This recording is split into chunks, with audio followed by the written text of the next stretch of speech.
Hey, Dee. Hey, how you doing? Thanks for taking a visit. Yeah. I'm just trying to figure out what happened, and I was hoping that you could help me figure out what happened.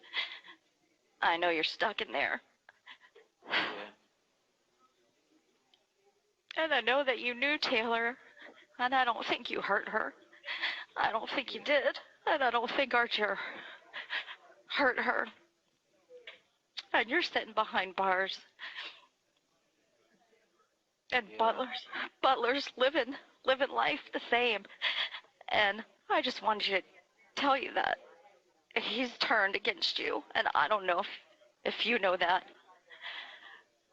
he made a deal with the feds, and he's gonna throw you and Archer and Debo, is that his name, Washington, Yeah. under the bus. I gotta know what happened to Taylor.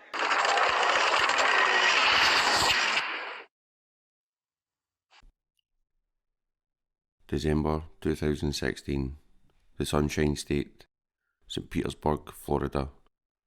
A vacation destination for most, but not all. Like many other bustling US cities, St. Petersburg has its dark spots as well. And for one man, he was about to see firsthand just how dark this area can be. Under the cover of darkness, on a quiet December night, a thump and the screeching of tyres echoed through the silence in a back alley. The rumble of the engine roared as a white Toyota Tundra took off in the night, leaving behind the battered and semi-nude body of a beautiful blonde, alone under the glow of moonlight. It was about 7:30 a.m. on the morning of December 22nd, 2016, just 3 days before Christmas, when he stumbled upon the deceased body of 22-year-old Taylor Ann McAllister. She was dumped in an alley located at 2102 63rd Avenue, South in Pinellas County, discarded as if she was trash. She was lying there with nothing but a grey t-shirt pulled up around her neck. Tyre tracks were imprinted on her legs. The condition that her body was in made it clear to investigators and the medical examiner that this was a homicide. However, to this day, despite confessions from those involved in her death having been made, nobody has been charged with homicide in her death. After a year-long investigation, detectives served a search warrant at the Palm Harbor residence of 52-year-old Robert Butler III and took him into custody, charging him with felony possession of marijuana, failing to report a death, and a felon in possession of ammunition.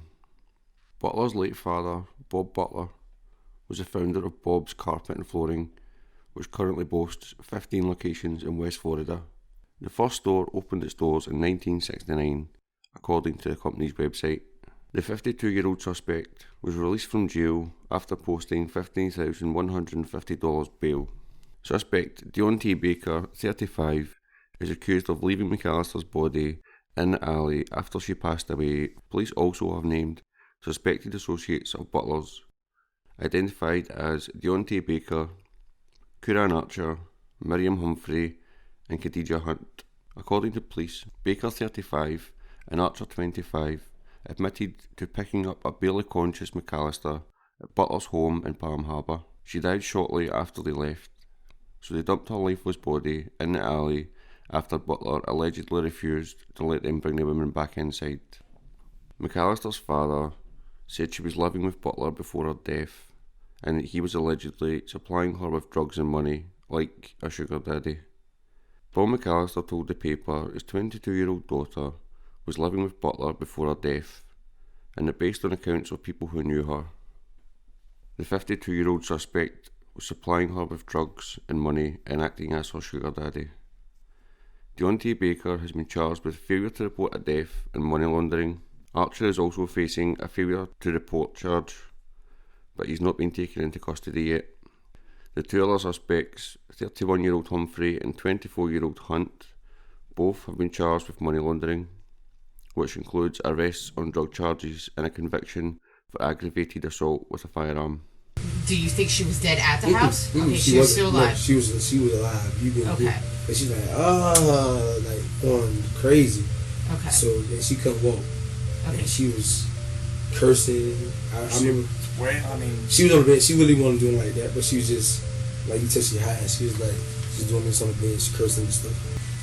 She just died. Okay. Where did she die? In the truck.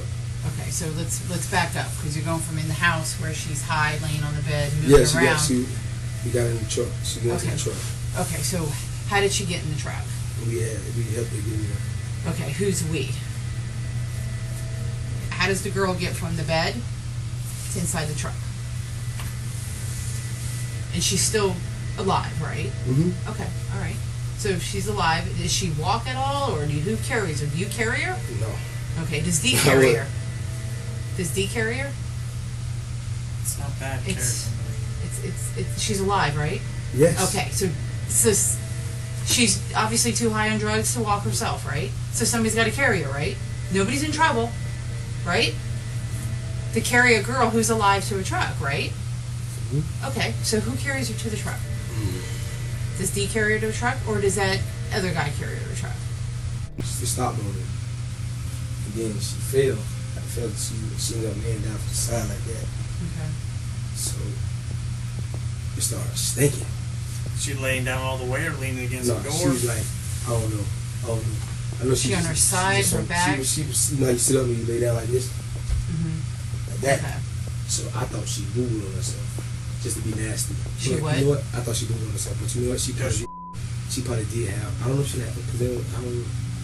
But I know I was like, Miss, you boob. I promised to God with my mama. I said, Miss, you boob on yourself? So I was like, oh my God, why would you do that? But I turned around and I'm like, I didn't even know dead bodies, they stuff fall out or whatever it's called when you die, it's just stink. I didn't know that. So I'm talking to her why she was dead. Did you check her pulse? I ain't touched that lady. You didn't touch her at all? I ain't touched that lady. You give me a polygraph. I ain't touched that lady. As soon as Archer touched her arm, she was, she was moaning and groaning. I was screwed, so I said, hey, bro. And I'm like, bro, what the f? I said, y'all finna get me in trouble, bro. Mm-hmm. And that's just how I said, y'all. I said, bro, this lady. No, actually, I didn't. When I hopped out, they came in, and they seen her, and they like, she dead. So they heard that.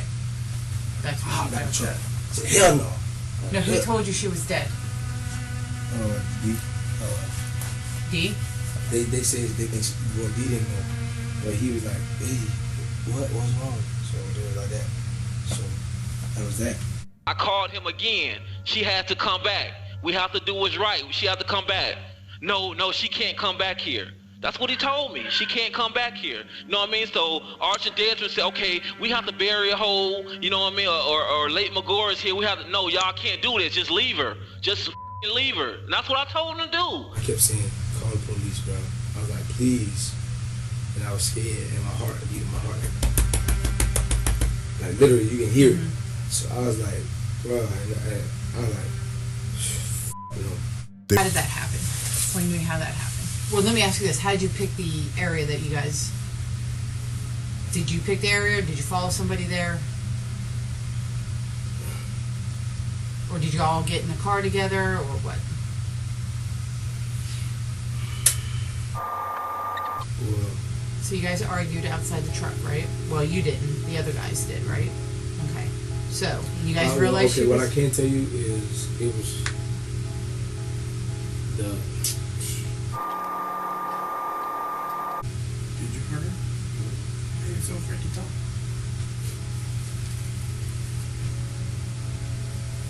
You gotta stop somewhere. Yes. Taylor Ann McAllister was born on July 21st, 1994 in Melbourne, Florida, to Leslie and Bill McAllister.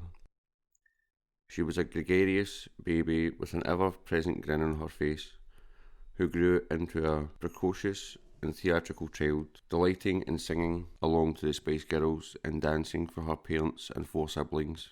While she spent a few years in Tennessee as a child, She lived the majority of her life in Florida, where she attended Tarpon Springs School. Music quickly became her passion, as she often recorded herself belting out everything from The Cure to Justin Timberlake as she strummed her acoustic guitar. Now videos of the beautiful girl with an angelic voice and glowing blue eyes are all her family has left. No one has been charged with her murder. Bill and Leslie had done everything in their power to get their daughter the help she needed, but in the end, the drugs took over. In 2016, Taylor moved in with a man named Robert Butler III. According to police reports, she was at his house the night she died. Various testimonies paint a grim and mysterious picture of the last few hours of Taylor's life. According to witnesses, Taylor was barely conscious in Butler's bed when he called friends to take her to the hospital. Because Butler was a convicted felon with both gun and drugs in the house, he did not call 911, and he did not go with his friends when he placed her in his truck. On the way to the hospital, Butler's friend, Kieran Archer, reportedly told police that he noticed Taylor died in a truck. He contacted Deontay Baker, who met him at a store, and they both confirmed she had died. Panicking, they pulled over and dumped her body in a nearby alley. According to witness testimony, both the house and the truck were cleaned the next day. Despite the bruises and abrasions on Taylor's body, despite her cause of death being ruled as a homicide, and despite DNA found under her fingernails allegedly belonging to Butler, no one has been charged with her murder. Robert Butler III, Deontay Baker, and Kieran Archer were all charged with failure to report a death, a misdemeanor in the state of Florida. Where's the justice? What really happened to her? Leslie and Bob McAllister have made it their mission to find out what really happened to their daughter. Utilising Facebook, they dedicate each day to revealing information about the people involved and the circumstances surrounding her death. They post snippets of the autopsy report in conjunction with audio and video statements given to the St. Petersburg Police Department. Every day, they fight for their daughter, while they love on their twin granddaughters who refer to Taylor as Angel Mummy.